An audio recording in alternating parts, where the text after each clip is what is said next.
So once again, we'd like to welcome His Holiness Bhanu Swami, ISKCON Leicester. So, big Haribol for Maharaj. Haribol! Haribol! Haribol! So, it looks like Maharaj is going to be speaking on the Madhurya Kadambini, which is by Vishwanath Chakravarti Thakur. And so let's all get tuned in and hear from Maharaj. Thank you very much, Maharaj. Namo Vishwadaya Krishna Buddhave Shimate Bhaktivedanta Swami Namane Namaste Saraswati Devi Gauravani Prashadane Nirvishesha Shunyavadi Pastachadesha Chadane Sri Krishna Chaitanya Prabhu Nityananda Sri Advaita Maharshi Vasudhi Gauravakta Vrinda Hare Krishna Hare Krishna Krishna Krishna Hare Hare Hare Rama Hare Rama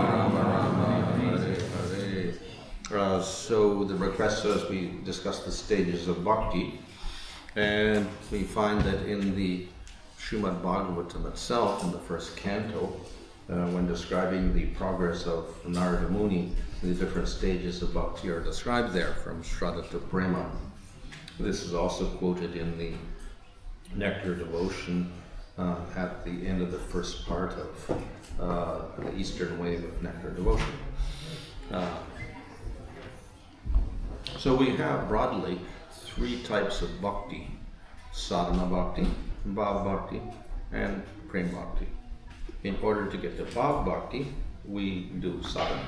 That's the immediate goal of sadhana. So through sadhana we get to bhava, and this is where Krishna manifests himself to us. But we don't get complete manifestation of rasas. That will take place in prema. So therefore there's a distinction between bhava and prema. In bhava stage, there still may be anarthas. In prema, there are no anarthas. Of course, most devotees will find that discussing bhava and prema is a little bit beyond them, too high.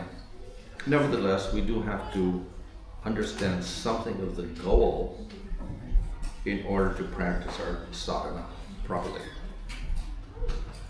Could somebody make the louder system?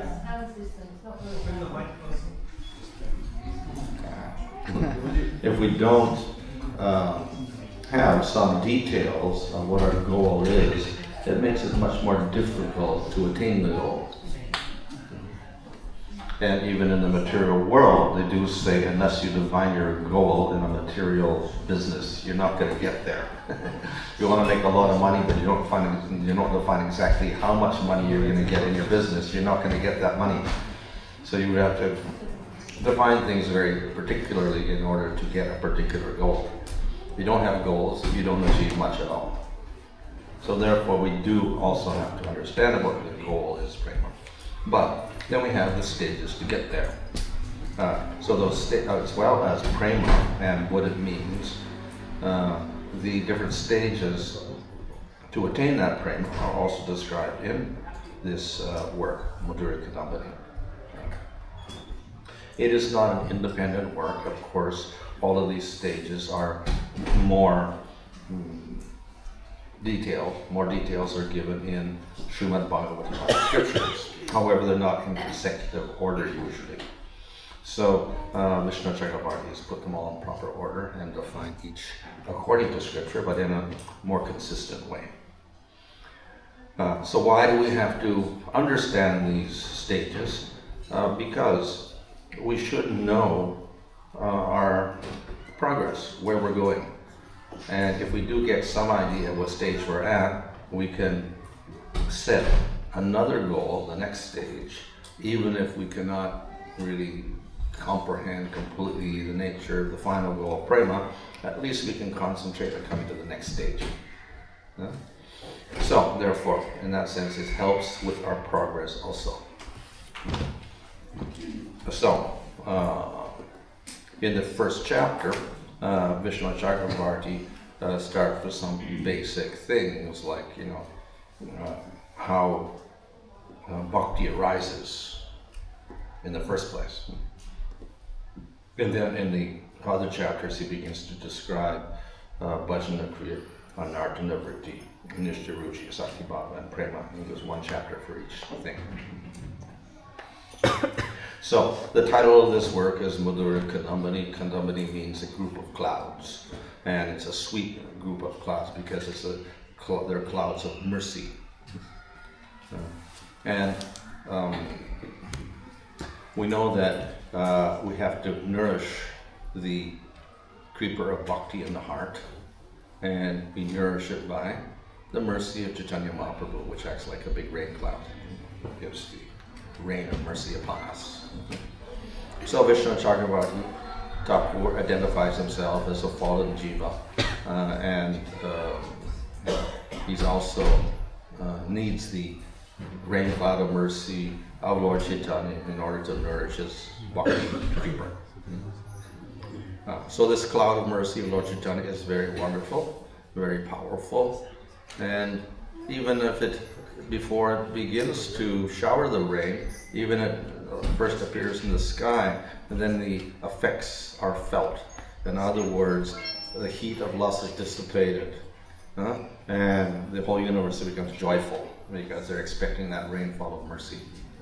So he prays for getting the mercy to help his dried up plant in the desert. So he wants to nourish it properly. Okay, so therefore. So at the beginning of the work, Krishna pays his respects to Rupa Goswami. Of course, Rupa Goswami was not his direct guru, Diksha Guru or Shiksha Guru. He was quite distant, a few hundred years apart. Nevertheless, he's got some connection with Rupa Goswami, so he prays for his mercy. Okay. So, Bhakti itself is the final conclusion of Bhagavatam and Bhagavad Gita, and people may ask, well, where is this in scriptures? Where is this in the Upanishads? The Upanishads are the basis of all Vedic knowledge, and we don't see, Bhakti and Prema and Rasa described in, the Vedas. So, to dispel that doubt, Vishnu Chakravarti begins by quoting from Upanishad, Taittiriya Upanishad. And there is a description of the Anandamaya Purusha. So this is a discussion about the different Purushas, like the Pranamaya Purusha, whatever, all the different layers on the body. And finally we come to the Anandamaya Purusha. And then Brahman is considered to be the base of that. Who is that Anandamaya Purusha? Ultimately, it means the Supreme Lord. Then in relation to that, then it makes this statement, Rasa Vaisaha. Who is that Brahman? He is Rasa. So Rasa gets mentioned in Taittiriya Upanishad. Furthermore, by attaining that Rasa, the jiva becomes blissful. So the goal of the jiva is to attain Rasa, by which the jiva becomes blissful.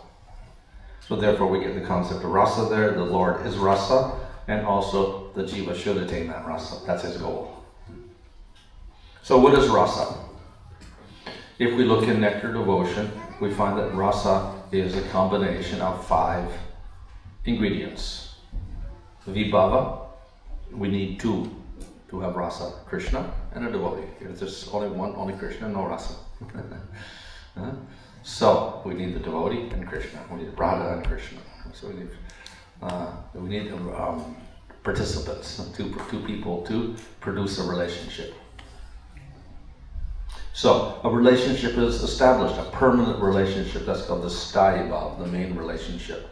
Of course, there are other secondary relationships that are established, but the main thing is the sthaya bhava, which is Vishanta Dasya Sakya Vatsaya Kor Madhurya.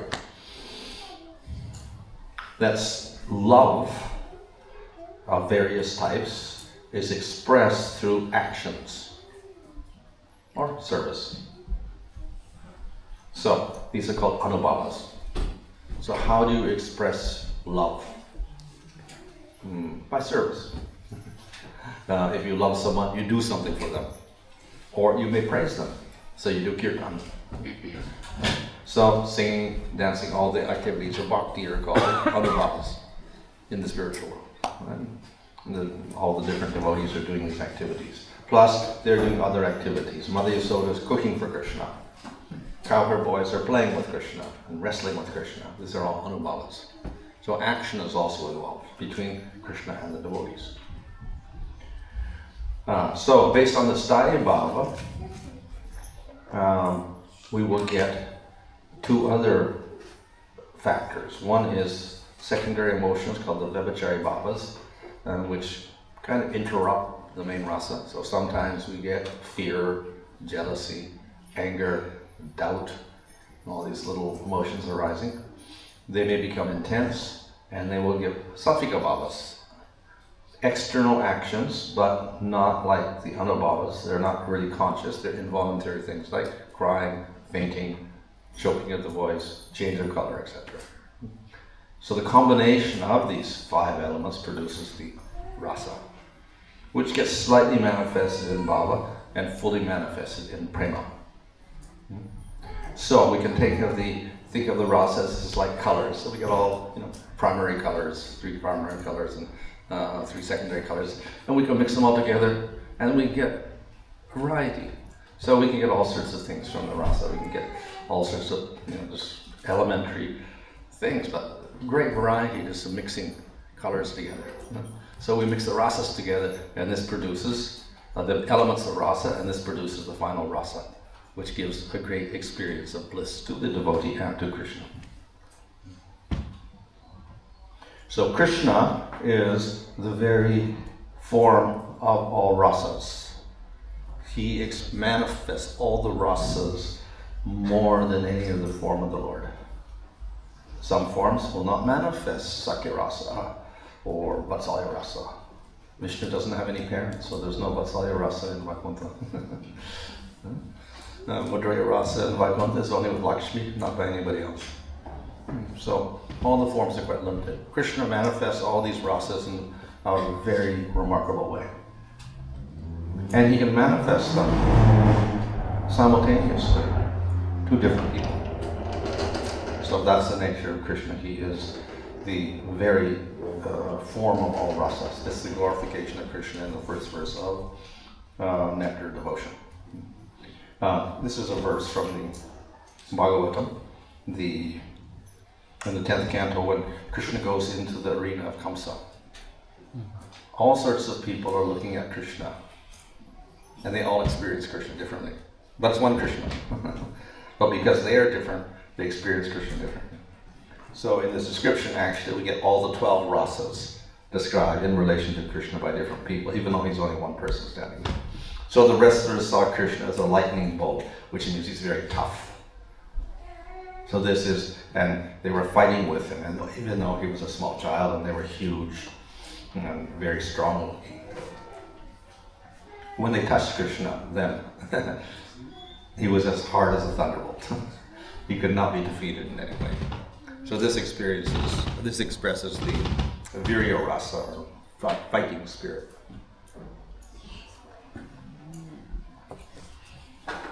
The ordinary men of Mathura saw Krishna with astonishment as the best of males. This is adbhuta rasa, secondary rasa, surprise, wonder. The young women of Mathura saw Krishna as their lover, like the gopis, the Madhurya rasa. The cowherd boys, they saw Krishna as their friend, that is Sakya rasa, as they did in Vrima. Plus they were joking with him. This is Hasya rasa. The friends of Kamsa, impious rulers, saw him as a chastiser, and they looked at him and they saw him as an angry punisher. This is Rodra rasa. Vasudeva Devaki saw him as their child, that's Vatsalya rasa, and they looked at him with karuna, pity, because he was so small and the wrestlers were so big. Kamsa saw Krishna as death. This is fear rasa, bhayanak rasa. The unintelligent, the priests of Kamsa, saw him as a contaminated boy because he had blood on himself from killing the elephant. So they looked at him with disgust. That's vibhatsa rasa. Yogis saw him in shanta rasa as the absolute truth. The Vrishni saw him as a worshipable deity, dasya rasa. So one Krishna was seen with 12 rasas by 12 different types of people in the arena of Kamsa. So this shows how he's the source of all and the cause of all rasas. 5 primary rasas and 7 secondary rasas. And Krishna is the basis of Brahman. Brahman is a feature of the Lord, non-different from the Lord, but Brahman has no form, qualities, or activities. It is impersonal.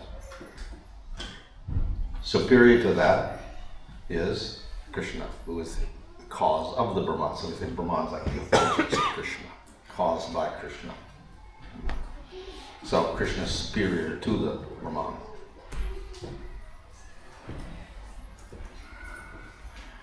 So, this whole work is about how bhakti develops in the jiva.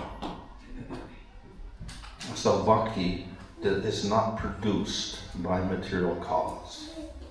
It's not material. It is like Krishna. Krishna is supreme. Krishna does not depend on anyone. He is independent. And he can appear in the material world when he so chooses. He is not forced by anybody. So bhakti is like Krishna. And just as Krishna and the avatars appear in the material world, bhakti will appear in the material world. But it manifests in devotees. So we have a devotee in the material world, we have Krishna in the spiritual world, we have the Shakti there. It will manifest in the devotee. Then those devotees give out that bhakti to others. So bhakti is independent, it's from the spiritual world, it's the internal energy of Krishna. It manifests in the devotees in the material world, and then the devotees can give out that mercy to others. So the devotee is the main medium of spreading bhakti in this world. Ultimately coming from Krishna. Who does he give the bhakti to? Mainly it's the madhyamas who are the preachers. It is the preachers who make distinctions. They avoid the demons, they preach to the faithful, and associate with devotees and worship the Lord. So the madhyamas are the ideal devotees for distributing bhakti in this material world. They are distributing the mercy of the Lord in this world.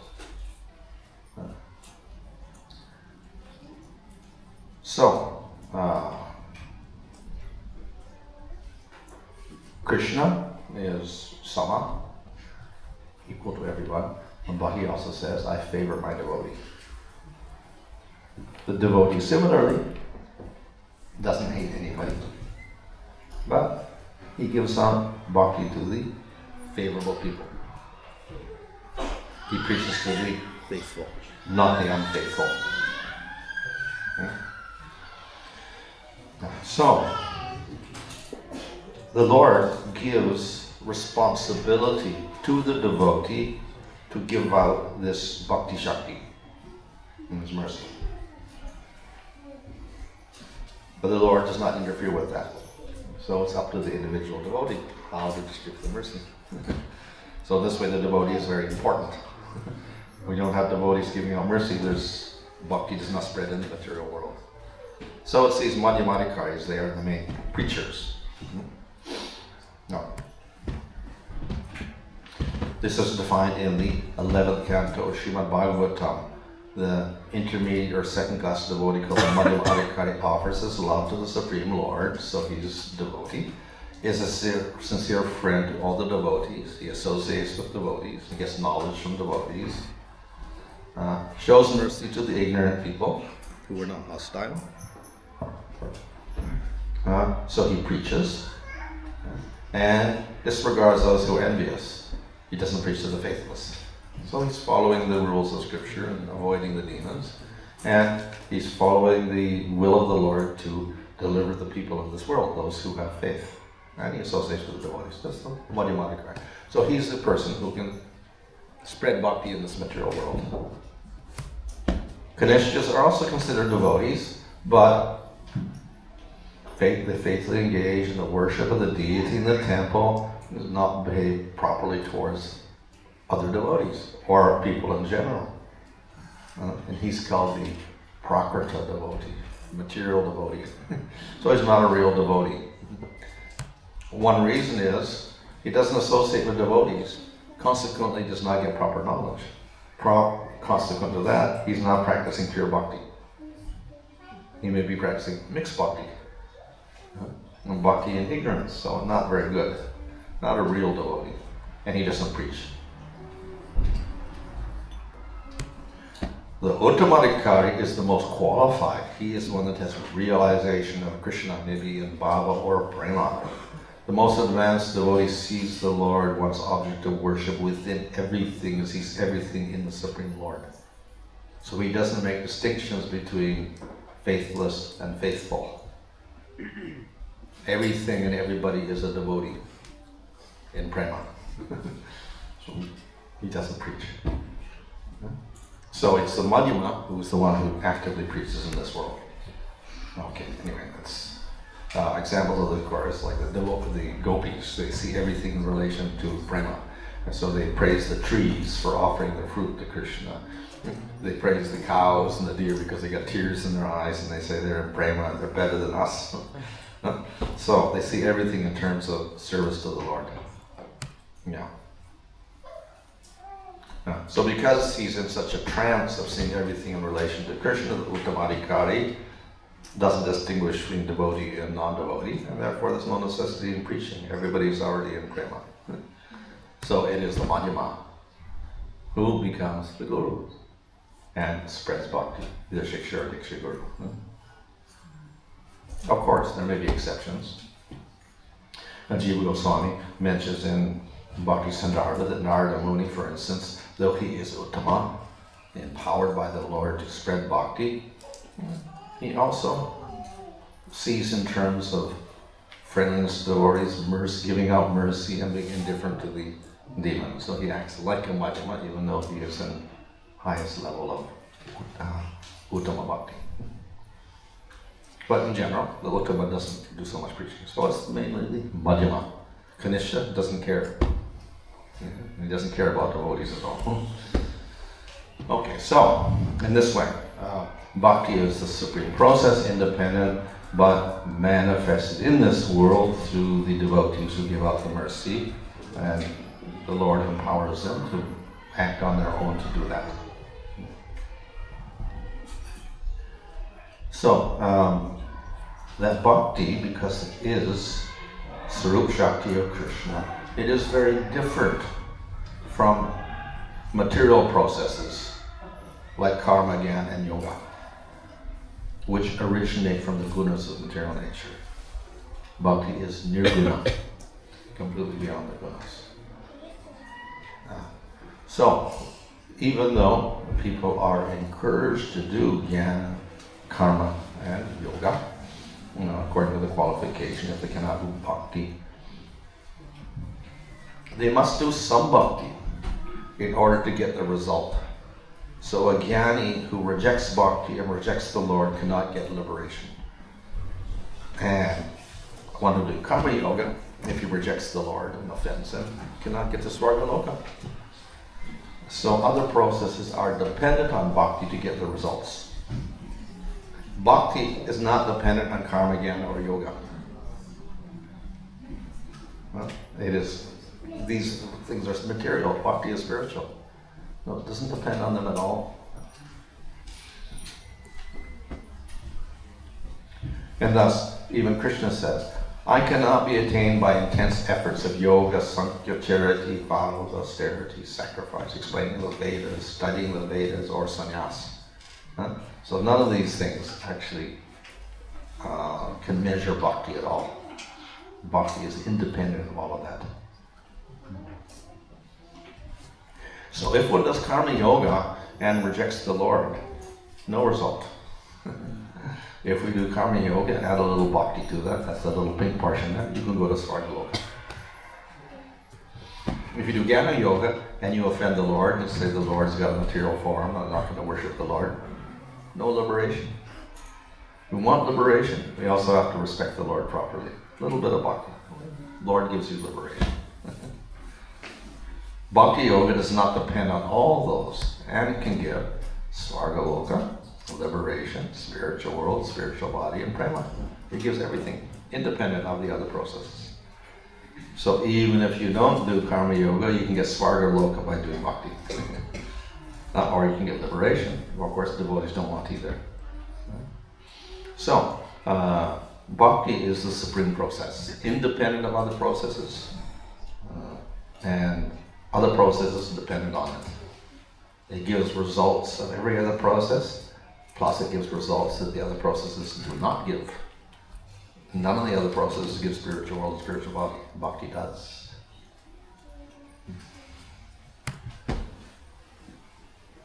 Everything that is achieved by karma, penance, jnana, vairagya, mystic yoga, charity, dharma, and all other auspicious means of perfecting life is easily achieved by my devotee through bhakti. If somehow or other my devotee desires svarga, liberation, or residence in my abode, he easily achieves such benediction. So bhakti gives everything.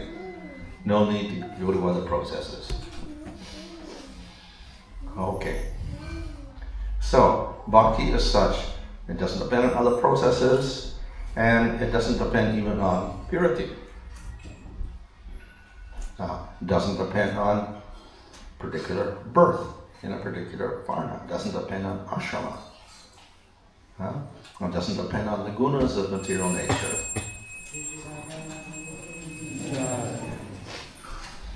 So one can practice bhakti in any state of mind, and whether one is impure or pure or whatever, doesn't matter, in any time, any place. So bhakti is the universal process for everyone. This particularly applies to Nam Sankirtan, which is the most flexible part of bhakti.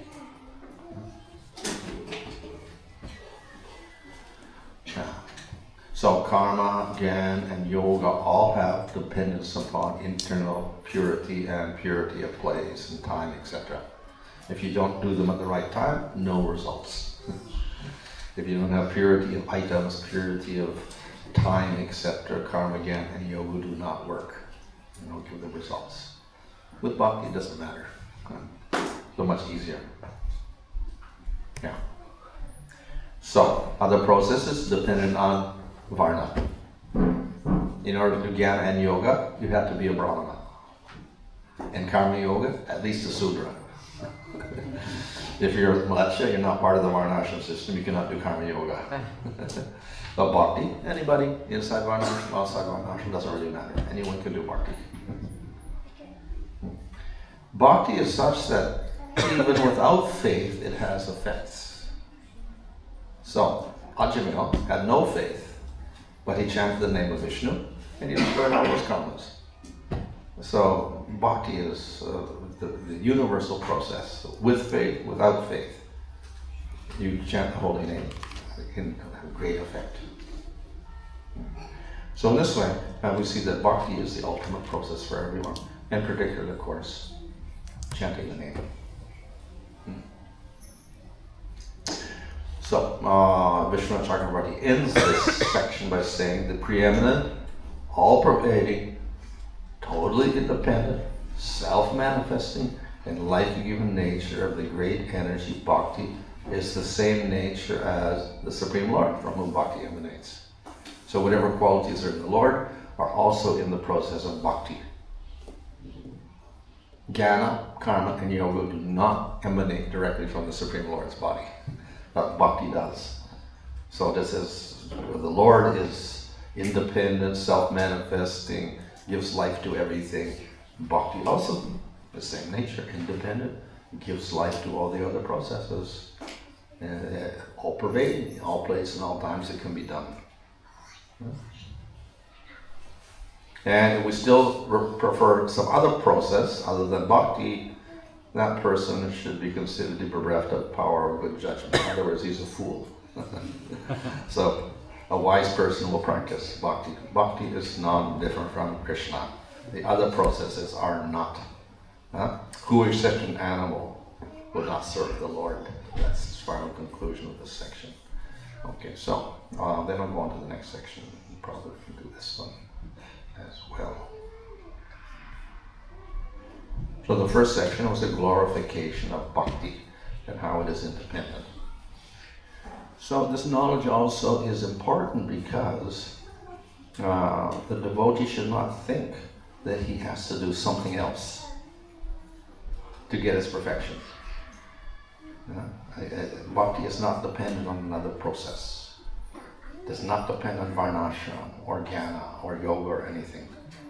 And whatever those processes achieve, bhakti itself can achieve without them. So in other words, we just do bhakti.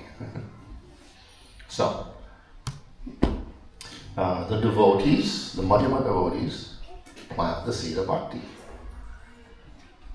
Of course, they create the faith also through a Gyata Sukriti.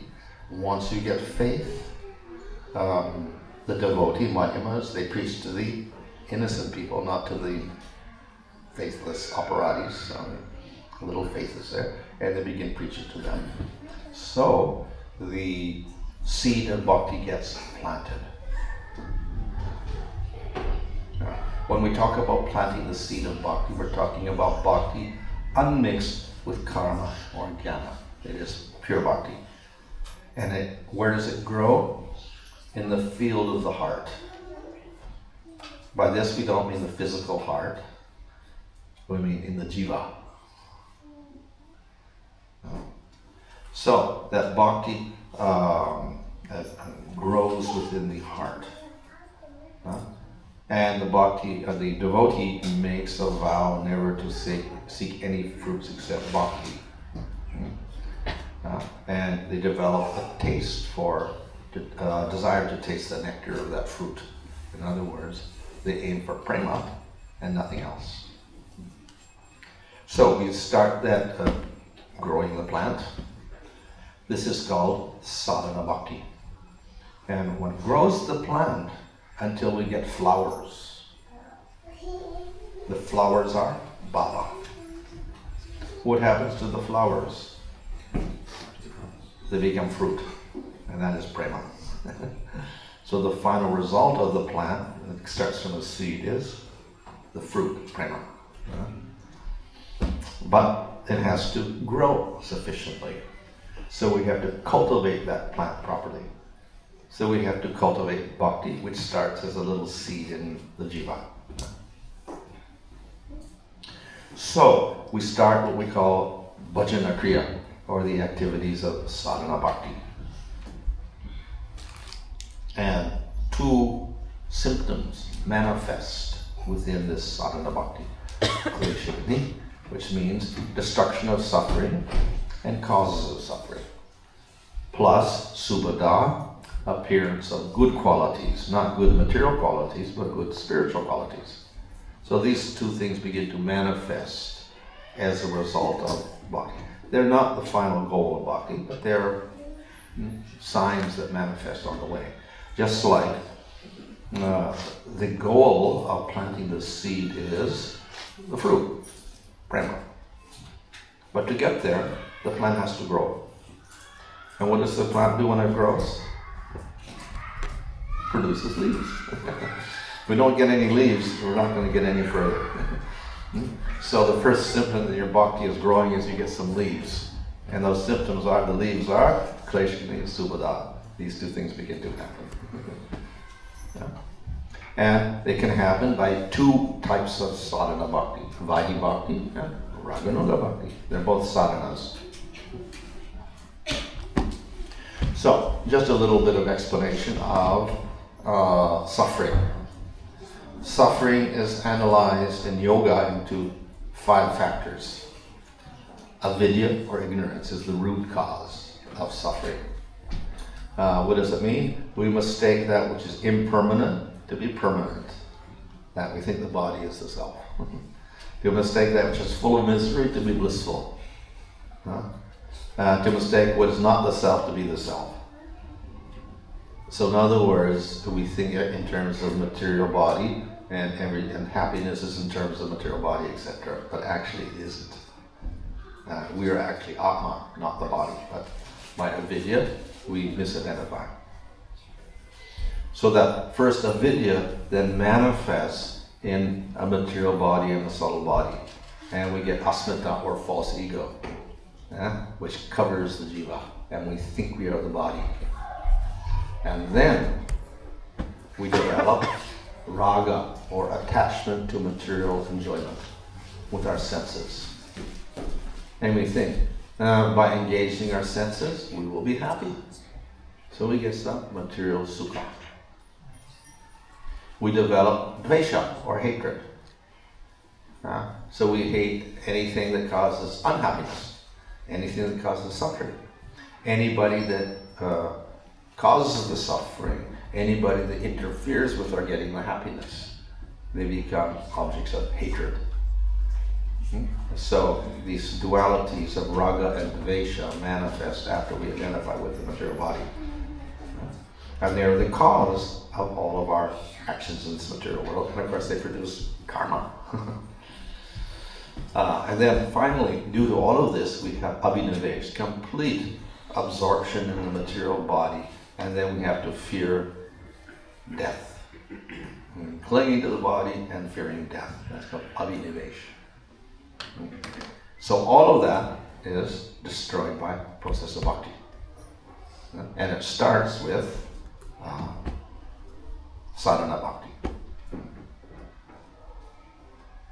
So, due to all of these, the ignorance, the raga, dvesha, abhinivesh, we do actions to attain our happiness. And what happens to the actions? Karma. Every action gives a result in a future life, so we get karma. We do a sinful act, we will get a suffering. We do a pious act, we get happiness. So everything gives us karma. So in other words, we have this whole chain of things happening, starting from avidya to ahankara, raga, dvesha, abhinivesh, action, and then we get karma, and then we get suffering. The suffering itself does not manifest immediately. The karma does not manifest immediately. It may take many lifetimes to manifest. So it is sleeping. It may sleep for many lifetimes. So at any one time, it is described that a jiva has infinite karmas waiting. And a small portion are going to manifest in this lifetime. And then next lifetime, next lifetime. Meanwhile, we're doing new activities and we're piling up more karmas. So we have an impossible situation. We can never get rid of all of our karmas. We expend some by enjoying them or suffering them, and then we make more karmas. And then we go to the next lifetime and we still got a backlog to deal with. So we can never escape all of this. Trapped. So even the karmas are traced in the stages of development. They start from a very subtle stage where they're invisible, called aparabdha, ruda, slightly visible, but not manifesting in this lifetime. Bija, subtle, not manifesting at the first part of our lifetime, but later on. And we get prabdha, those that are actually manifesting now at this moment. So that's how they manifest, from very subtle to finally gross. So all of these things, including the karmas, are destroyed by the process of bhakti. So the prabdas start getting destroyed, then the aparabdas, and then we go to the raga and dvesha and the ahankara and avidya. Finally, that's all removed. So when you get to bhava stage, the ahankara and avidya get removed, and then we can see Krishna. So before that, we're going through this gradual process of removal of all of this. But it starts with sadhana bhakti.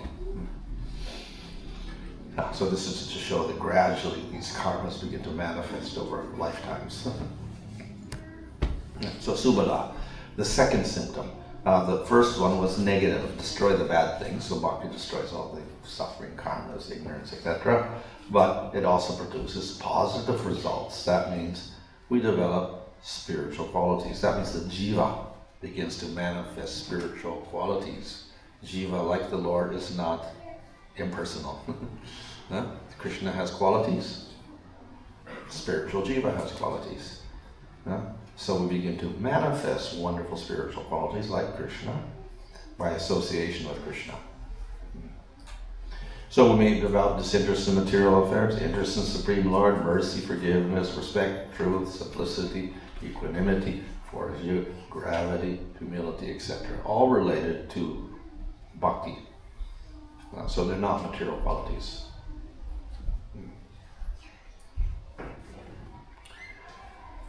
So these two aspects, destroying the suffering and manifesting good qualities, will appear simultaneously as we begin bhakti, but they don't manifest fully within sadhana.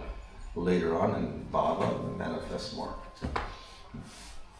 So these are like the first two leaves. When a little plant comes up, the seed produces leaves like this. So these two leaves are there. So they begin, but again, the leaves come out a little bit this way, a little bit that way. So they don't come out suddenly, they come out gradually, and one leaf may grow more than the other one. So in this way, the qualities may not appear in a regular way. Sometimes more good qualities will appear, sometimes the more of the anarthas and sinful reactions are removed, etc. So in this way, there's a gradual development. So of course, what this means is that these two things are there: destruction of sin and karmas and suffering, manifesting good qualities. What's actually happening is bhakti is developing. So it's not that bhakti means destroying your sins. No, bhakti means we're cultivating bhakti to make bhakti manifest more and more in the jiva. And as it manifests, it destroys all of these other things, anarthas, etc., karmas, avidya, etc. So it's happening by the growth of bhakti itself, which is anti-material. Bhakti is spiritual, so the more spiritual we make our atma, the more we can destroy all of these coverings, like ignorance, etc.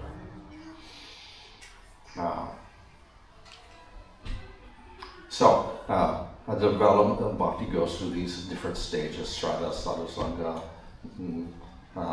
Anishita, Bhakti, Vachana Kriya, and then Anartha Nivritti, and then Nishtha, etc. So it may be difficult to perceive these different stages, but an intelligent devotee, they can ascertain these by seeing the different effects. And as I mentioned, to analyze these different stages and to identify our own stage of progress, it's a help for us for aiding our advancement in devotional service. So one starts with faith. Faith, of course, is caused by mercy of devotees, by which a person has agata sukriti, unconscious devotional acts. Through that, the jiva becomes a little bit favorable. When it becomes favorable enough, it is called shraddha. And then a devotee will preach to the person. That's the sadhusanga. So they get mercy of devotees and then plant the seed of bhakti. And so the person, through that association, begins to cultivate that seed of bhakti, hearing and chanting, etc. However, there are a lot of anarthas, a lot of coverings left. So therefore, the first stage is called Anishita Bhajana Kriya, unsteady practice. They're doing bhakti, but it's a little bit unsteady. What is the faith?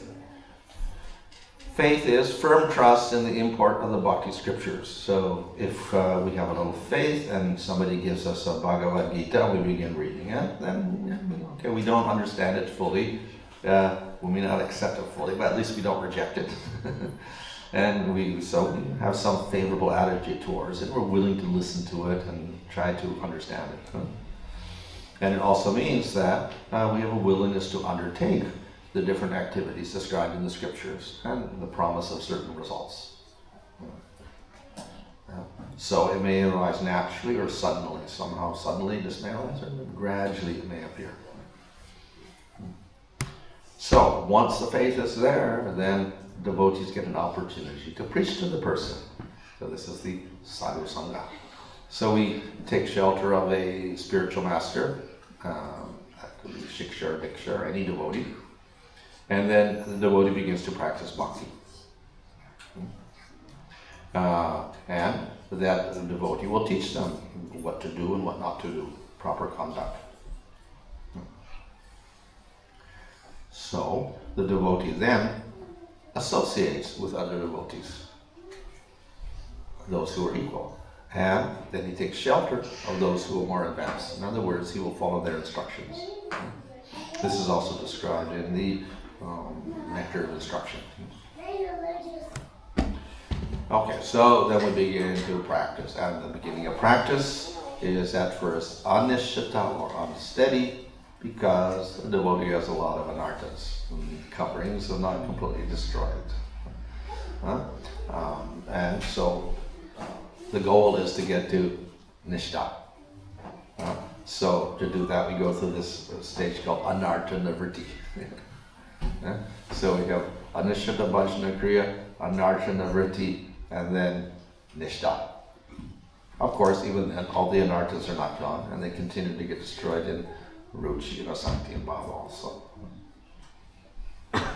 So this is the general progress of the person beginning. So what constitutes a nishita stage? How can we recognize this? So Vishnu Chakravarti Thakur gives some symptoms of a nishita person. One is called utsahamai. Utsaha means enthusiasm. So a person is very enthusiastic. Enthusiasm is actually good, and this is one of the qualities mentioned in the Nectar of Instruction. Utsaha nishchaya darya tatat karma pravardhanat. You should have great enthusiasm and strong determination, etc. But this type of faith in the Anishita Bhakti is false confidence, false enthusiasm. Vishnu Chakravarti gives the example of a little boy who gets his first day in school. So when he gets to, of course, he's an eager student, so he's eager to go to school. Finally, he gets to go to school. So he has his first day in school, and he's feeling very excited and very proud. So when he comes home, then he displays his pride. I've gone to school. You haven't gone to school. I know everything. You don't know anything. So, beginning devotee may have this false sense of superiority and enthusiasm, etc. He likes to criticize everybody else and think he's superior. So this is part of anishita symptom. False confidence, false position, etc. Another is gana tarala, which is thick and thin. So it means sometimes you're very enthusiastic to do the bhakti, sometimes not really so enthusiastic. So you fluctuate in your enthusiasm to do bhakti. Sometimes you're very enthusiastic to come to the temple, look at the arti, and do kirtan or do japa. Sometimes not really, enthusiastic. This is sporadic type of endeavors, So that's a sign of unsteadiness. A third character is called Vyuda Vikalpa, which means extensive imagination.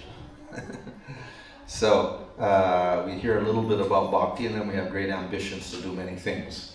But we keep changing our idea about what we should do. So one day we may want to renounce and become a famous sannyasi. The next day we're a grihastha, we want to be a nice happy grihastha. Next day we want to do this, or go traveling in Sankirtan. The next day we want to become a pujari here. So we have all sorts of flickering ambitions in our devotional life. We don't stick to anything. So it's basically mental. So we have mental ideas, ambitions. The fifth one is struggle with maya, vishaya sangara, or war with material sense objects. So at this stage, there are a lot of anarthas. The bhakti is a little bit weak. So therefore, the person sometimes has the bhakti, sometimes he gets tempted by maya. And so this is called the struggle with material sense objects, struggle with maya. The next one is called niyama akshama, inability to follow the niyamas, the vows. So we make a vow to do something, and then later on we cannot do it. So we make a vow to chant 4 rounds, then we go to 2 rounds. We make a chant to do 8 rounds, then we go back to 4 rounds. We do 16 rounds, then we go back to 10 rounds. And then even if they get initiated, then they fall back later on and they start doing less rounds. So this is niyama akshama, inability to maintain your vows properly. So, we have to be intelligent enough to make vows that we can maintain steadily. That's what a vow is, something that we don't break. We continue. So we have to be intelligent to make practical vows that we can, keep. The last one is called Taranga Rangani, enjoying the waves. So what are the waves? When we do bhakti, a bhakti can give you all sorts of material results. You can get wealth, you can get followers, you can get position, you can get worship. So the devotee may get attracted to these things. I think this is the essence of bhakti. So it begins to enjoy the position, the worship, the wealth, etc. So this is Taranga Rangani. And so we make a mistake about which is the real essence of bhakti, and we think the material things are the bhakti instead of the advancement towards Krishna and rejection of all these things. So these are all signs of Anishita bhakti. So the process of bhakti itself is such, it is anartha nivritti. It destroys all of these different things. Okay. Maybe you can do the third one also. Number 3. Okay.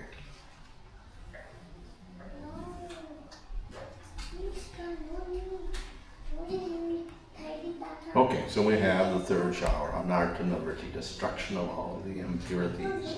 Nivritti means destruction. Anartha means all unwanted obstacles. That means all material contaminations, which may take the form of desires, hatred, greed, lust, desire for position, deceit, all these things. Material attachment in general, lack of control of the senses, identification with material body, etc. So, Krishna Chakravarti divides the anarthas into 4 types. 4 types of obstacles according to their cause. So we have anarthas arising from previous sinful activity, anarthas arising from previous pious activity. So in other words, this is also related to karma and destruction of karma. And we saw in the last chapter that bhakti destroys klesha, karmas, desires, all this. So, nevertheless, because we're at the beginning stages of bhakti, we're just beginning bhakti, these anarthas will still manifest. We have anarthas arising from offenses, aparads, which are more serious, which can destroy bhakti also. And we have anarthas arising from imperfectly performed bhakti. So these are the 4 types of anarthas.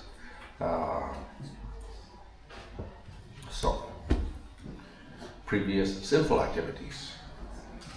So once we do sinful acts, of course, we're bound to get a karmic reaction in terms of suffering. That itself may act as an obstacle. We get stuck into poverty. Because of the poverty, we're so occupied with our suffering and trying to get rid of our poverty, then we have no inclination to serve the Lord. So those karmic situations can cause a lot of problems for us. As well as that, once we do those sinful acts, and before we do them also, the sinful acts themselves are impelled by certain desires for material enjoyment.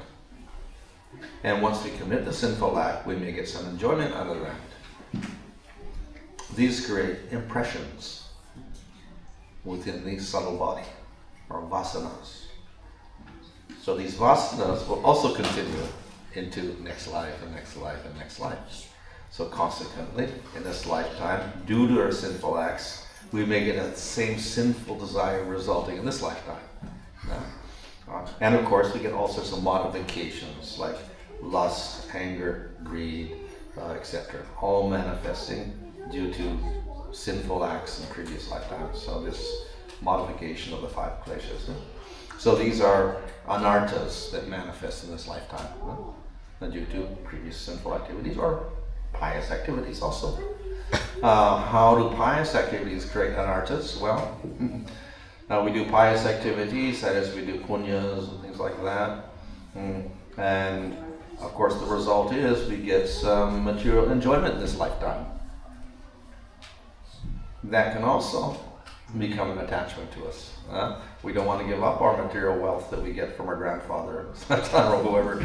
Somehow we get some special, karma about which we got a lot of money, and then we get so attached to it, we can't give it up. So this is an anartha also. So punyas also give anarthas, not just papas. Also punyas give anarthas.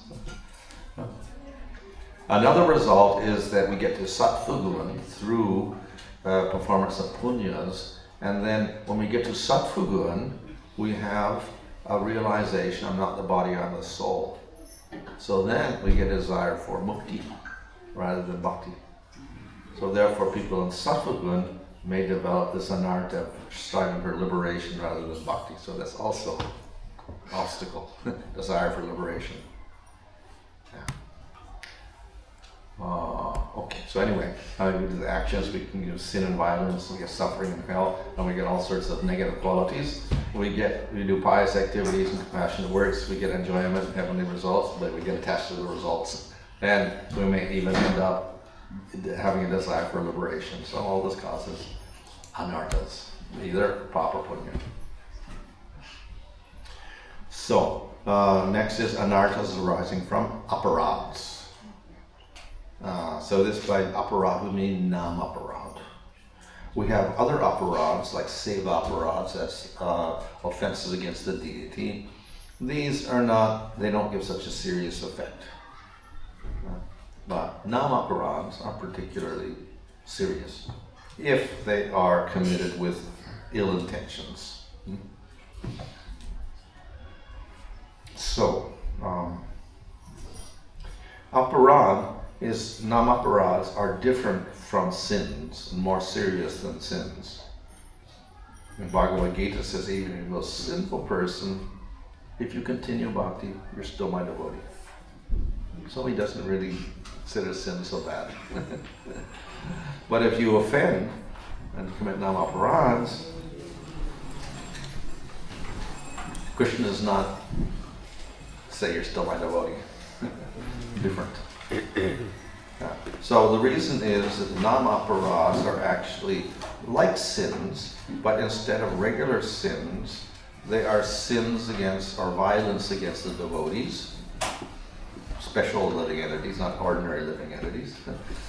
Sins against violence against the Supreme Lord of the deity, and disrespect for the process of bhakti itself. So all of these are devotional sins, so to speak. So they're more serious for bhakti than regular sins. Why? Because nam-aparads affect your bhakti. The sins will only affect your material body. Maybe you get hellish punishment or suffering next lifetime, but nam-aparads affect the bhakti as well. So that's what makes them worse. They stop your growth of bhakti. So, if it's unconscious accidental aparad, it can be removed by constant chanting. If it is conscious aparad, intentionally, with full knowledge, we want to harass another devotee or cause violence to them or whatever, then this is has very serious effects on our bhakti. Very difficult to remove. Okay. So what are the aparads? First one is sadhu-ninda, the criticism of the devotee or animosity towards the Vaishnava. So we have some hostility towards the Vaishnavas, one or more. So very serious effects because it's the mad elephant offense. It can destroy your bhakti. How do we remedy it? We have to regret our act and repent for it. Second, we have to go to that devotee and apologize. And then we have to offer respect to him. If we don't follow these steps, then we can't get rid of the aparad. That's the devotee aparad. And even if the Vaishnava does not feel upset by our aparad, still we have to go through this process. And if the devotee is not satisfied with the apology, at least you've made the sincere attempt, and you have to just continue chanting the holy name. And if one can say, well, I'll just chant and I won't apologize, that makes further offense. It makes it worse.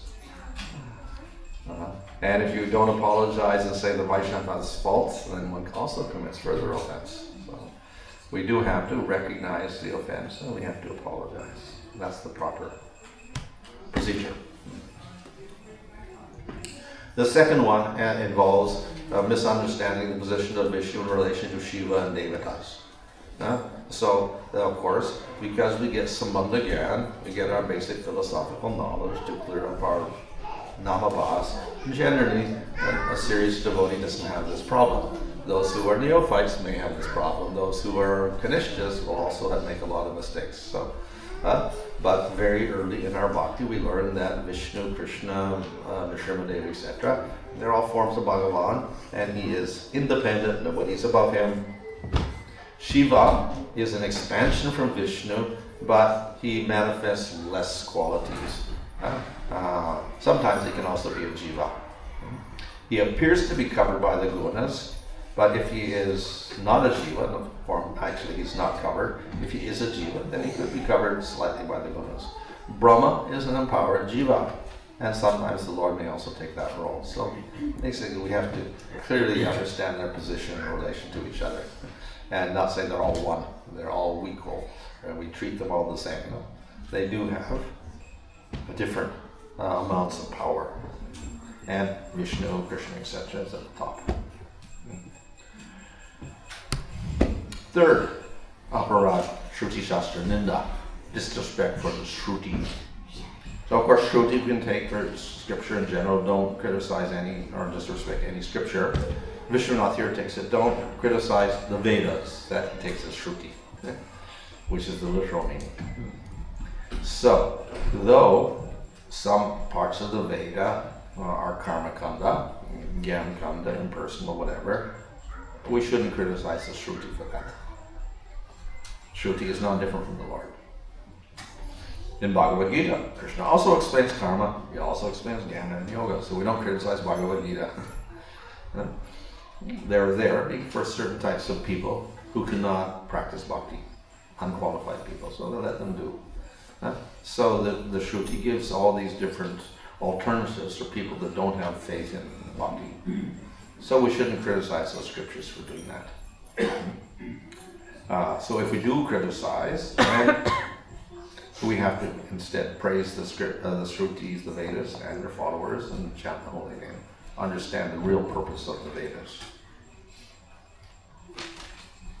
Vishnu Chakravarti does not continue to discuss all the aparads, but all the 10 aparads are described in detail in Bhaktivinoda Thakur's work called Harinam Chintamani. There he spends one chapter on each aparad. So the last category is anarthas arising from bhakti. So we may think, well, how can bhakti give anarthas? Because bhakti is anartha nivritti. It's supposed to destroy the anarthas. How can it produce anarthas? So the thing is that bhakti, when we perform it, gives us the material assets, and we get worship, fame, position, etc. And if you get attraction to these things, then it becomes anartha. So in other words, you fall into material attraction, not because of karma, getting good pious results or whatever. It's because bhakti itself can also give you these results. And then you get attracted to them, and then you contaminate your bhakti. So, these are the different types of anarthas that can arise. And, of course, through the process of bhakti, we have anartha nivritti, so they get gradually destroyed. But they get destroyed at different rates. Some get destroyed more easily, some get destroyed with more difficulty. So here's a little chart. Here we have the stages of bhakti: bhajana, kriya, nishta, ruchi, asakti, bhava, prema, and then spiritual world, siddha.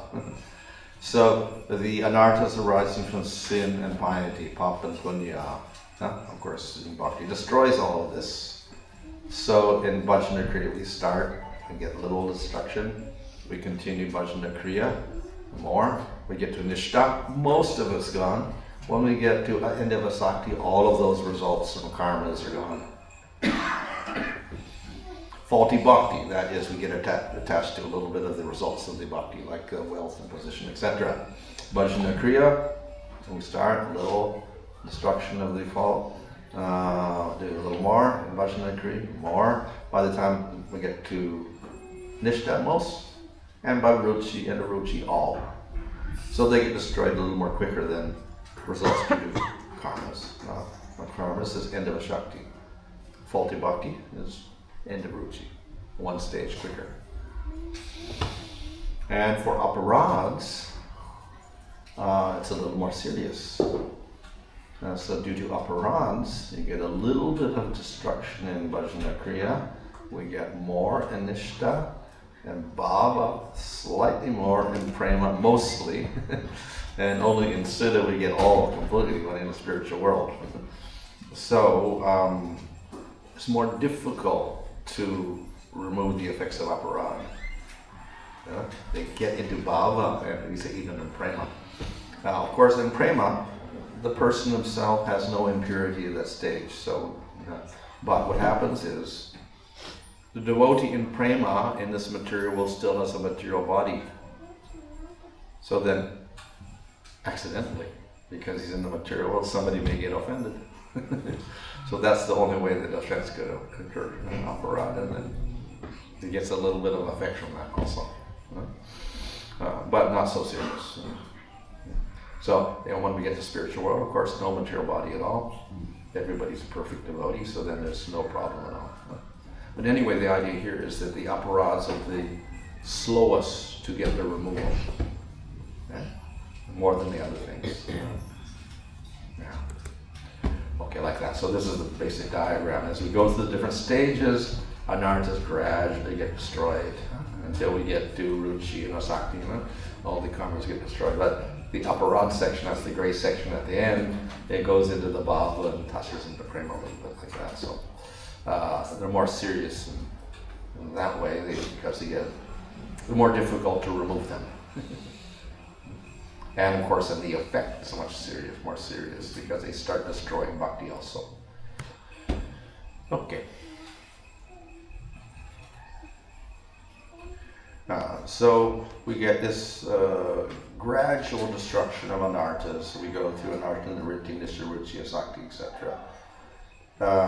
And we can divide it up into stages when people have committed nam-aparads. This produces a slowness by which we can distinguish the stages. If one has not committed any nam-aparads in this or previous lifetimes, then the process is going to be very quick, and we can't really distinguish all these stages. Nishta, ruchi, asakti, they're all kind of done so quickly that we can't distinguish the stages at all.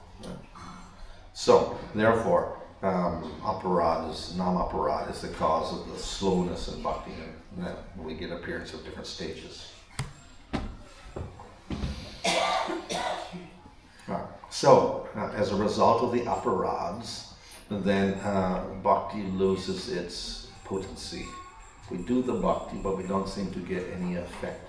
Or we lose the taste for bhakti completely, and we don't want to do bhakti anymore. So that's problematic because the only way we can get out of the aparad is by doing bhakti. The aparad destroys our interest in bhakti, so therefore it's very, very difficult. So we have to be very intelligent at that stage to persist and be determined to continue the bhakti so that we can get rid of that disease, in spite of the fact that we don't want to do it. So by continued chanting, then we can get rid of all the results of these aparads, but it may take some time. And gradually, as the effect of the offense lessens, taste will increase, so then our enthusiasm to chant will be more. So then it becomes, as our taste increases, then the quicker it is that we can remove the effects. So, in this way, we more than anything, we have to avoid these nam-aparads. So, though bhakti destroys the anarthas, and particularly the karmas and the suffering, some devotees seem to suffer. So why is that? So one cause is that the name will hide its powers. will not show its immediate results. And that is the case of even Ajamil. So when he named his son Narayana, all of his karmas were destroyed. Past, present, future. The first chanting of the name Narayana. But for the rest of his life, he appeared to be the same person. He appeared to be sinful. He just still did sinful activities. And he himself didn't think he had changed. The only indication that he has changed is when he died, or he almost died, and the Yamadutas came to get him. And the Vishnuduta says he has no karmas. So he didn't look like he had no karmas because he continued exactly as he was before he chanted the name Narayana. So in this way, the name sometimes hides its effects. And the person may look the same as they were previously, even though so much internally is happening. So in this way, the name may hide its powers of giving its fruit.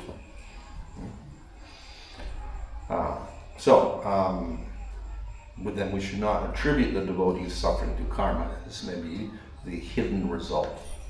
The karmas may look like they're there even though they're actually gone. And of course we can say the Lord's arrangement is there. Okay, I think so any question there?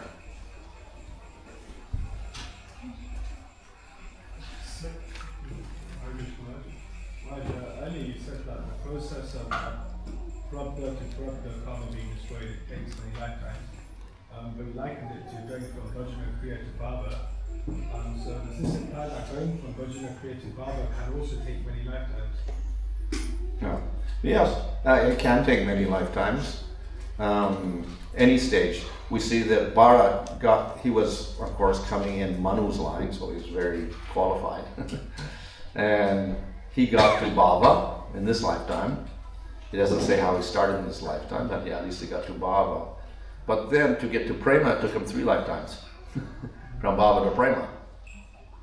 So to get from Sadhana to Bhava, you could say it may take 6 lifetimes or something. It took him 3 to get to Prema from Bhava. So, it may not be so instantaneous to get from one level to another. So is there hope how she get Prema in this lifetime? Like someone like So, is it possible? Yes. It is possible. And particularly if we get mercy of Krishna directly, or a great devotee like Narada Muni. And that's called Kripa Siddhi, where you can bypass a lot of the stages and get immediate bhava. Like Mrigari the hunter got bhava in 3 months from 0. He was a sinful hunter, not even in the Varnashram system. And in 3 months he got the bhava stage because he got the mercy of Narada Muni. So it can happen, but then it's also not so common. Kripa Siddhi is rare also. How to get mercy of Narada Muni?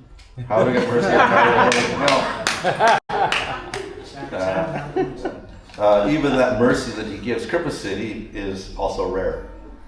It's given by very, very great devotees, but it's not that they give that to everybody. So we cannot just hope for that and say, I'm going to do nothing until I get his mercy. We have to just do our own work. You mentioned that the Uttamadhikari doesn't end up preaching, the only preachers of the Madhyama, and they distinguish between who to preach to and not to preach. So is it a sin to preach to faithless? Well, it's an aparad actually. Yeah, that's our 7th aparad. Don't preach the glories of the holy name of the faithless. Right, but like let's say you're not going actively out to preach to them, but let's say you're online and you preach. You don't know who's looking at Okay, yeah. In that sense, there's no problem there because it's by their free will that they're listening. It's not that we're forcing them to listen. We're going directly, you have to listen to me. I'm going to tell you the glories of the holy name. So they say that they've accessed this and they're listening, that it's their free will. So they may have a little faith actually because they're listening. So karma Mishrita Bhakti leads to Swarga and Jnana Mishrita Bhakti leads to liberation, right? I just want to kind of understand this. A friend was talking to me as well. How do we understand something mixing with Bhakti? Because Bhakti, what is this result of something that mixes with bhakti. I thought bhakti is completely independent, so I just Yeah, don't yeah. understand it. Okay, so if we do karma yoga and we also worship the Supreme Lord a little, with no offense, that will get you to Svargaloka. No offense against the Lord, and when you do recognize Him and we worship Him a little bit, but mostly, of course, we're worshiping devatas and whatever, and we're trying to get Svargaloka, not Prema. So we get Svargaloka. If we do mainly bhakti, and we just have a little attachment to karma yoga and the results, a little bit of material desire there, trying to get a few material desires, that's better. We can actually get beyond Svargaloka, beyond Brahmaloka, and beyond liberation. So we can get Sarupya and Salokya. But we don't get Prema. So pure bhakti, no material desires. In the practice, we start out with practice and we deliberately don't ask for material benefits or expect them. And then that will give Prema. And the same with Jnana Mr. Bhakti. We do Jnana with a little bit of recognition of the Lord, we get liberation. We do mostly Bhakti with a little Jnana mixture, we can get up to Shantarasa.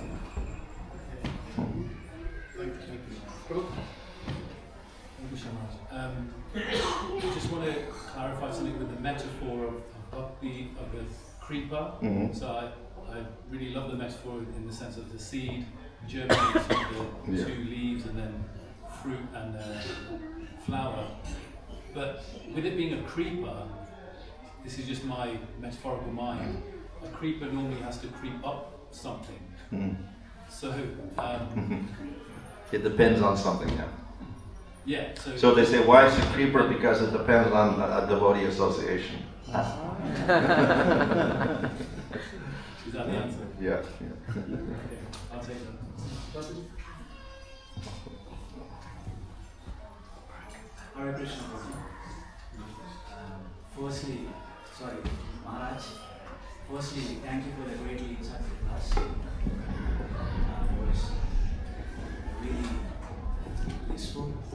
So my question is, can a Vaishnava still be part of or can a Vaishnava be classified as a member of the Varnashram system still? Right? Mm-hmm. For examples of Maharaj Parikshit, Ambarish. Yeah. So, if you look at Maharaj Ambarish, do you call him a Vaishnava? Do you call him a Kshatriya, for example? Yeah, so the devotee can practice Varnashram, which is part of Karma Yoga, and if he is not attached to the results, it doesn't interfere with his pure bhakti. So pure bhakti is there, and we can do elements of Karma Yoga like Varnashram, etc. If we are affected by Karma Yoga, then we may go for Artha Dharma Kama. So if that's present, then that pollutes your bhakti. So those who are devotees like Yudhisthira or other great devotees, they're following Varnashram, yes, but they're completely detached from the results. So why do they do it at all? To set an example for others who are not devotees. Let them at least practice. So that's their preaching Karma Yoga to people with no faith in the Lord. And they're setting a good example for them. So even Lord Chaitanya followed Varnashram because he took sannyas and he followed that. When he was a householder, he followed Grihastha rules. So he was practicing Varnashram, but he's not attached to the results for himself and trying to get punyas or anything. He's just doing it to set an example for people who are attached to following such things, and he inspires them. So as long as we don't get contaminated by the material results that Varnashram gives, then fine, we can do it. And it's still considered pure bhakti. So in Bhagavad Gita, Krishna says, he created the Varnashram system based on one's qualities and actions. So if we look at a king, for example, Maharaj Parikshit, he's chivalrous, he's daring, dashing and all that. So these are all the qualities of Vaishnava. So can he still be called a Kshatriya? Or can he be called Vaishnava from Kshatriya? So the qualities of Varnashram are in the gunas. Tamagun, Rajagun, and Sattvagun. So Sudra, Vaishya, Kshatriya, Brahman. That's all material gunas. And the Lord creates it for people in the gunas. These great devotees, who are actually, many of who are Nityasiddha devotees, are beyond the gunas. But they're playing the role to act like a Kshatriya. So even Krishna and even Rama are playing the role of Kshatriyas. To set a good example for being a Kshatriya, etc. But they're not contaminated by the gunas. So they're just playing that role, that's all. Clearly understand. Thank you, Maharaj.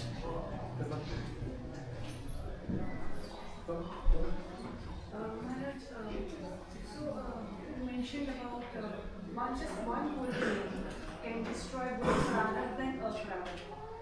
So the Aprarabdha is leading to the foot and beach. So if one holy name is destroying both Prarabdha and Aprarabdha, why is that foot and beach, which is that separate desire, leading us to do the sinful action? Well, these progressions of, aparabdha, kuta, bija, aparabdha, that's the general stages of maturation of a karma until it actually strikes you. All of that is destroyed by bhakti, and particularly the holy name. So we don't really have to worry about what's what, because it all gets destroyed. But it may happen gradually from the parabdha to the aparabdha. So first your prarabdha will get destroyed, and then backwards we are going to the aparabdha. Because we got so many, countless anadi karmas to get destroyed. And another question, Maharaj. So if bhakti is independent, then why in Bhagavad Gita, I think it is the 7th chapter, Krishna says that those who have acted piously in their lives and those whose sinful actions are destroyed, only they can do bhakti with determination. Yeah.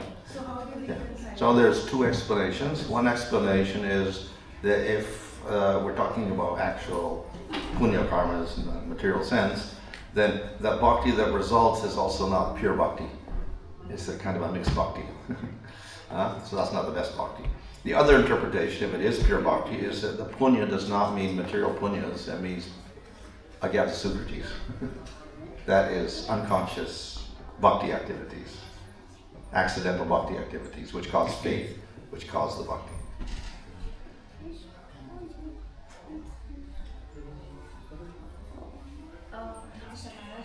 In the slide where you mentioned about Lord Vishnu, Shiva and Brahma, under Brahma you mentioned that he's an empowered jiva or the Lord.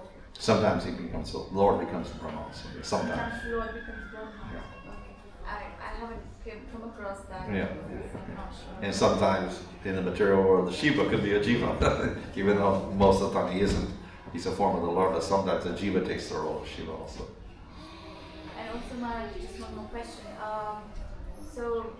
In the slide where you mentioned that if Jnana Yoga is not accompanied with Bhakti Yoga, then you don't reach anywhere.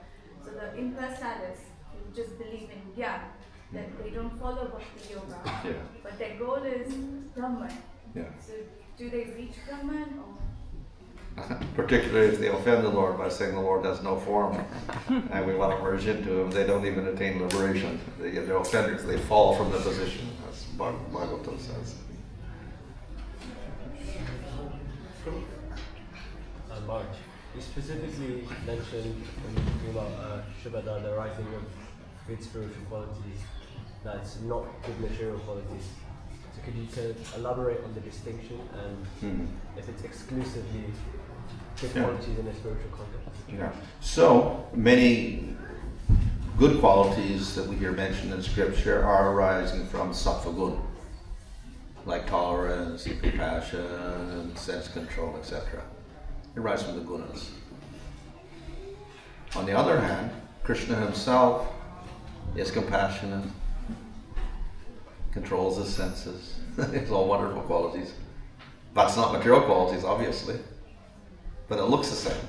But it's not. It's arising from Krishna's spiritual nature. So we get spiritual qualities that may be very similar to material qualities, but the origin is spiritual. All centered on Krishna. So the devotee associates with Krishna through worship, and he develops similar types of qualities as Krishna. So those are again spiritual qualities. So material qualities result from sattva, doesn't depend on the Supreme Lord. So there's compassion that arises from sattva, not from the Supreme Lord. So that's kind of a limited range. On the other hand, we have compassion, mercy, etc. that arise in the devotee, which are spiritual qualities. How does it arise? Because of connection with the Supreme Lord. So that's what makes it spiritual. And therefore, when the devotee expresses compassion, it may be quite different than how a normal jiva in sattva guna will express his compassion. So in the material world, you express compassion maybe by doing humanitarian works and giving food and whatever like that, and and that way you help people. The compassion that Krishna shows and the devotee shows would be to preach bhakti, deliver the souls by preaching spiritual knowledge. So that's what a devotee does. He's the most compassionate because he gives spiritual knowledge. So that compassion is not material.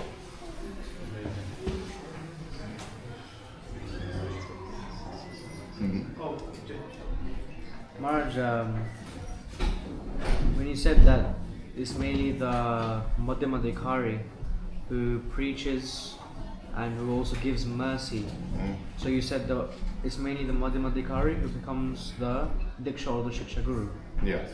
So, if I'm not mistaken, I remember reading a quote maybe two odd days ago where Prabhupada says that you should take Diksha or Shiksha from Uttama Adhikari, otherwise you're going to be stuck at the level at which they may be okay, Madhyam or Kanishta.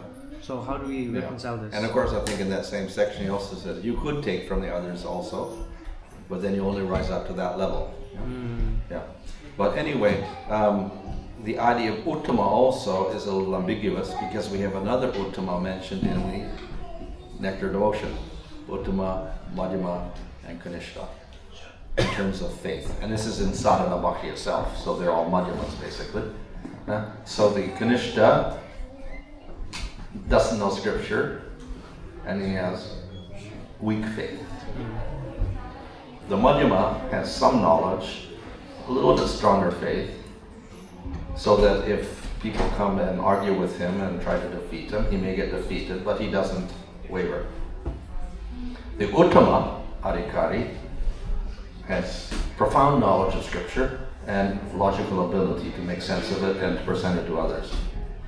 And thus he can actually convince others, and he's not defeated.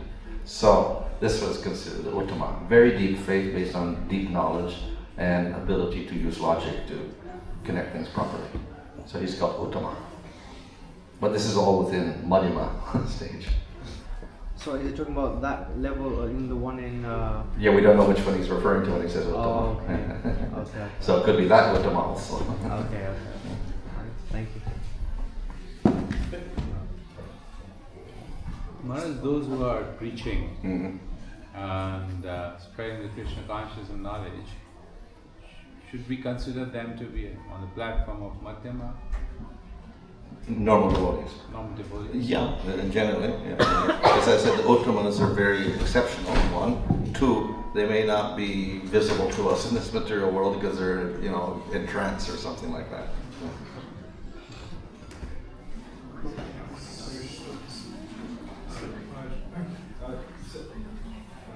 Said that an offence to the Holy is obviously preaching for faithless, but on the side it said that faith is when one has a level of trust in the Shastra.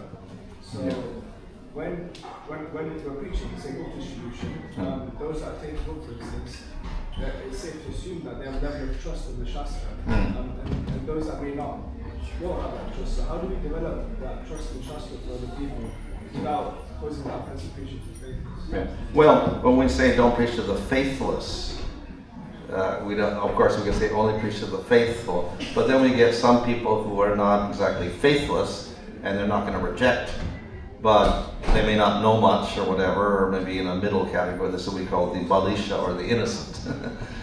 So you can also preach to those people. So you don't preach to the demons particularly, and we avoid the demons. And we preach to the innocent and we associate with the devotees. That's another principle of the Madhyama.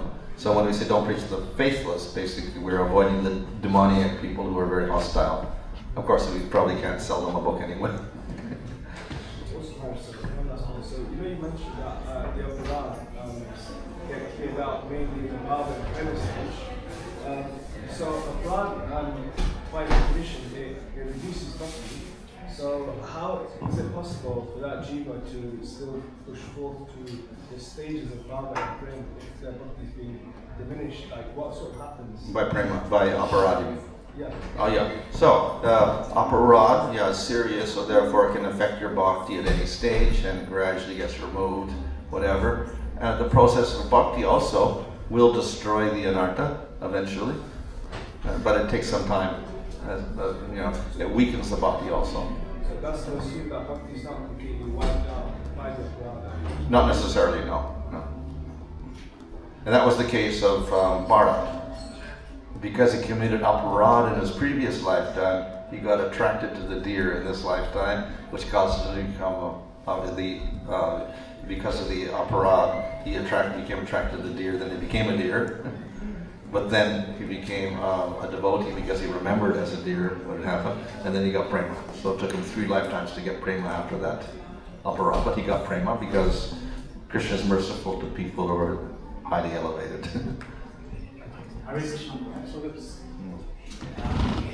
In Kali Santana Upanishad, it is said that Hare Krishna Mahamantra is the only means of deliverance in this Kali Yuga. And if I go to India, for example, states like Andhra Pradesh, so they chant Om Namo Venkateshaya, heartful devotion. If I go to Tamil Nadu, they say Om Namo Narayana. Same in Maharashtra, Vittal and Puri Jayanta. So they all chant heartfully, and these are the names of the Lord as well.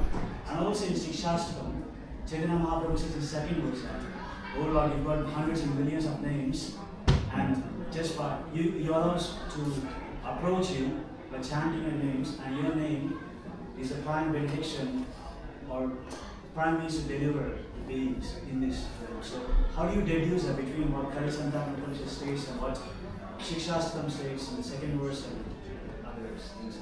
Yeah, well, so we do have to distinguish nama, or the name, from mantra. So mantras like Om Namo Narayana, that's a mantra. And we say Narayana, as Ajamil did, that's nama. Of the two, nama is more powerful. So people can chant, about Venkateshwara, Narayana, etc. as mantra. Okay, fine. Generally, you're supposed to take diksha for those mantras, and probably they didn't. But anyway, name is considered more powerful than even the mantras, and you don't need the diksha for it, so it's more practical for everybody to get the proper effect, and it leads you to higher level in the spiritual world also, so in that sense, better. Now, yes, there are millions of names of the Lord, 1,000 names of Vishnu, 1,000 names of Gopal, 1,000 names of Nrsimhadev, etc. We have so many names, and they're all very powerful. At the same time, in Vishnu Sahasranam, it says that one name of Rama is equal to 1,000 names of Vishnu. And in the Brahma Bhavarta Purana, it says 3 names of Rama are equal to 1 name of Krishna. Because the name of Krishna is the best name. So therefore, that's more powerful ones. That's because it leads you up to Krishna Prema, which is the best Prema. But if you chant the name of Rama, you go to Rama. You chant the name of Vishnu and Narayana, you go to Narayana. That's also good. It's also spiritual world, etc. It's Prema. But if you chant the name of Krishna, then you get up to Madhurya Prema. So the Karisantana Upanishad mentions that Mahamantra is the only means of deliverance. So we use the word deliverance, whatever Sanskrit that is.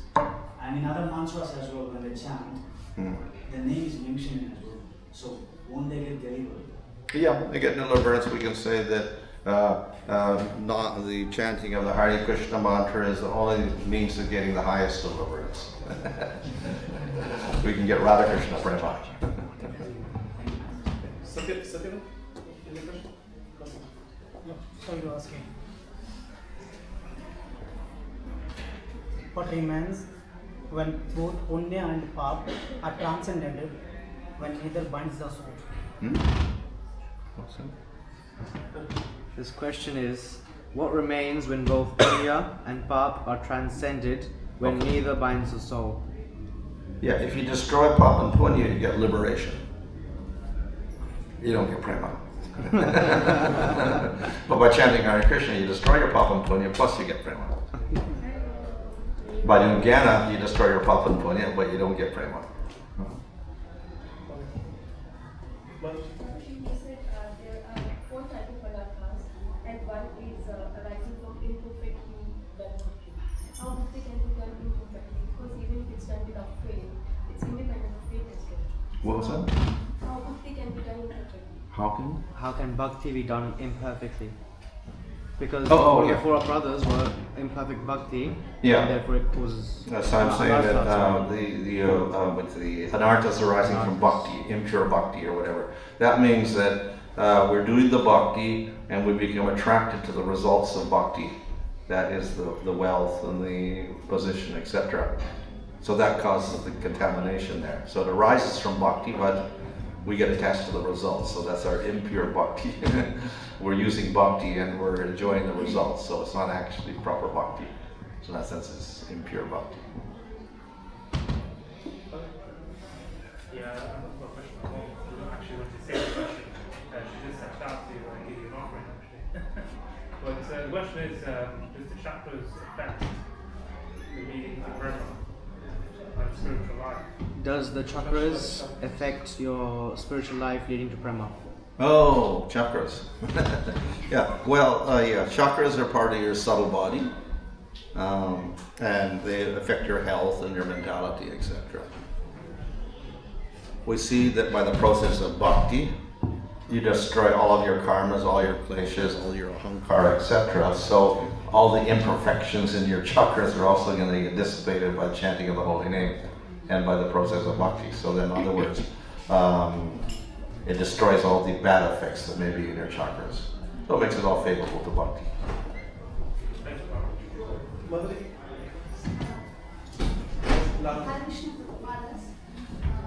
You mentioned few symptoms of Anushrita Bhakti. If we feel that we have those symptoms, how do we get rid of it from that stage? Okay, yeah, from Anishta stage, we have to be Anishta by bhakti itself.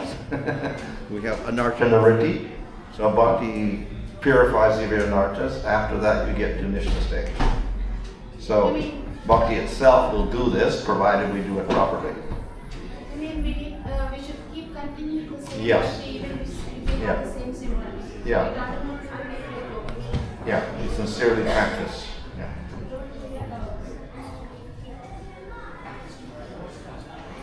Okay, Mother.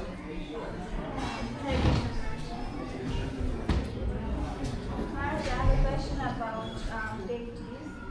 Sometimes when we are serving a particular deity, we get really attached to the deity and we want them to look like how we picture them, you know. And gopis can see Krishna everywhere, so they can picture them how they want. But when other devotees serve the deity, they don't dress them like how we want, and then we sometimes end up, you know, criticizing them. Is that an upland? Well, as devotees, we should be very tolerant of other devotees and what their, how they view Krishna. So we shouldn't really criticize them for that. We may have different idea of how Krishna should look, but we have to appreciate all devotees in their service. And also, Maharaj, can you tell us one thing that to do to become sadhana siddhas? Because one thing that to do for us to become sadhana siddhas, because we are not nitya siddhas, kripa-siddhis do far away from us. What about sadhana siddhas? How can we attain the sadhana siddhis? Well, sadhana siddha means we do sadhana bhakti. Yes, So hearing, chanting, remembering, worshiping the deity, associating with devotees. And we do that properly with the idea of pure bhakti. Then we get to perfection.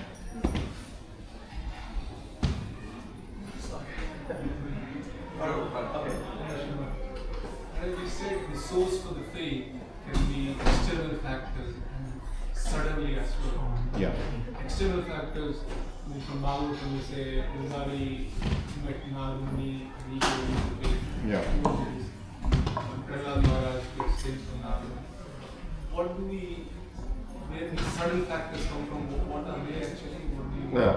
Well, one sudden way is that due to some karmas or some offenses or whatnot in previous lifetimes, nothing manifests in this lifetime until those effects are worn off. Once they get worn off, so suddenly the face will manifest without apparent cause, so it just props up suddenly. But it actually was, something was there previously, but it was obstructed by a certain offense or whatnot. And when that offense wears off, then it suddenly manifests.